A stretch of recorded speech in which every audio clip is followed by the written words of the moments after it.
I'm Andrew Moran, Liberty Nation's economics editor. Very, very rocky. Death by government. Drain the swamp.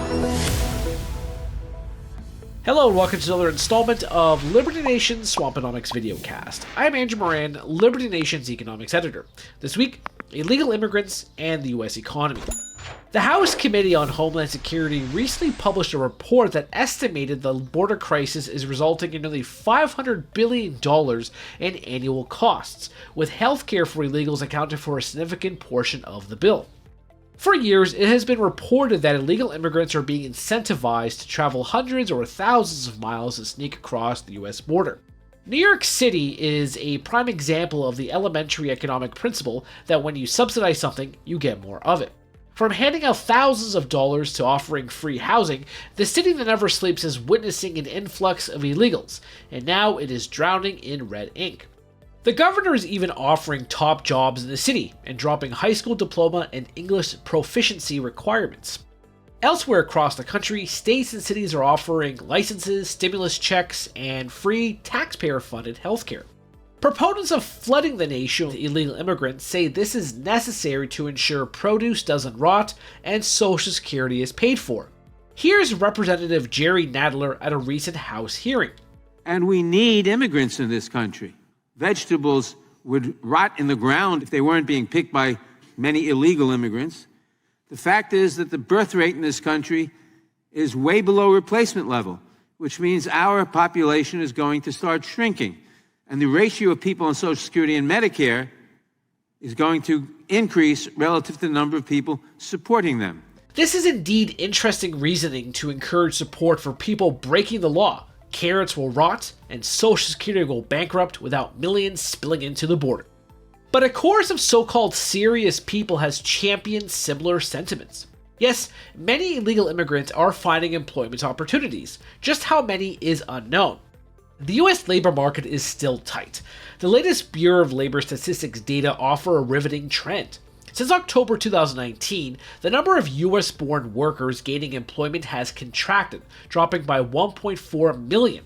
By comparison, foreign-born workers have obtained more than 3 million new jobs in this span. While many would not have any issues with legal immigrants finding work, the concern is that the BLS factors undocumented workers in this equation.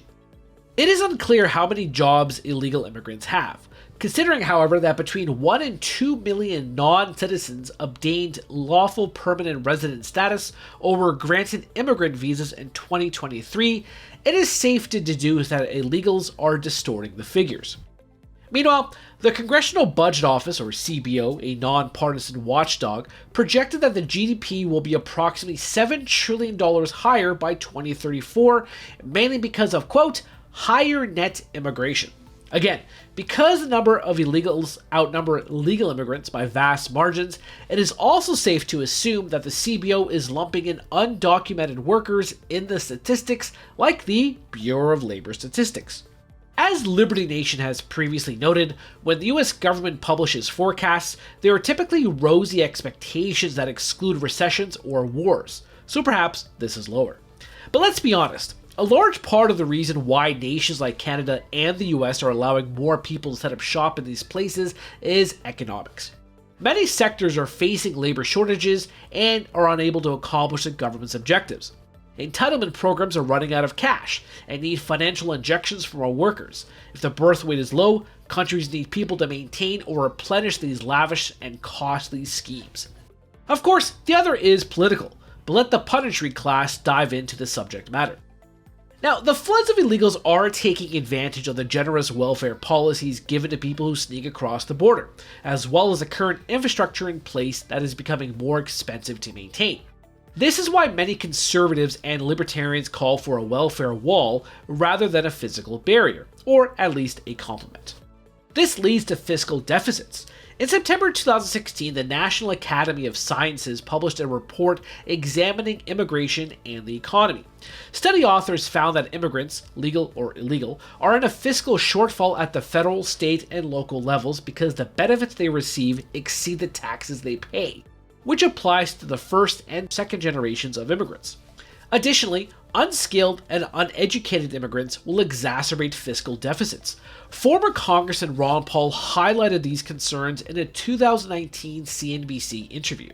I think you have to remove the incentives for people to come. And they come because there's a welfare system here, easy access to citizenship. It's politicized. One group wants them because they think they can get the votes. But people should be able to come and visit and work. But you have to get rid of the incentive system. No easy road to citizenship. This idea, I'm an OB doctor, and I'm close to the border, so people would pop in and have a baby, and all of a sudden the next day they went to the courthouse to sign up for all the welfare programs. And that's not the way citizenship should be handled. Even prominent libertarians like Murray Rothbard have warned about the pitfalls of illegal immigration. For Rothbard, this was a complete reversal as he supported open borders. Before he passed away, Rothbard wrote in an article titled "Nations by Consent: Decomposing the Nation State." The piece argues against so-called free immigration from the anarcho-capitalist model, with a nod to concerns surrounding the welfare state and cultural boundaries. He opined, quote, "It seems clear then that the regime of open borders that exists de facto in the US really amounts to a compulsory opening by the central state, the state in charge of all streets and public land areas, and does not genuinely reflect the wishes of the proprietors."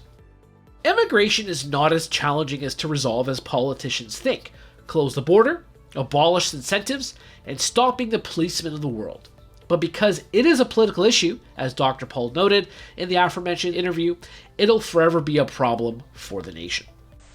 That's it for me this week. Please read my full Swamponomics column on the pages of LibertyNation.com, and be sure to check out my previous Swamponomics TV videos and interviews. Thank you. I'm Andrew Moran, Liberty Nation's economics editor. Very, very rocky. Death by government. Great.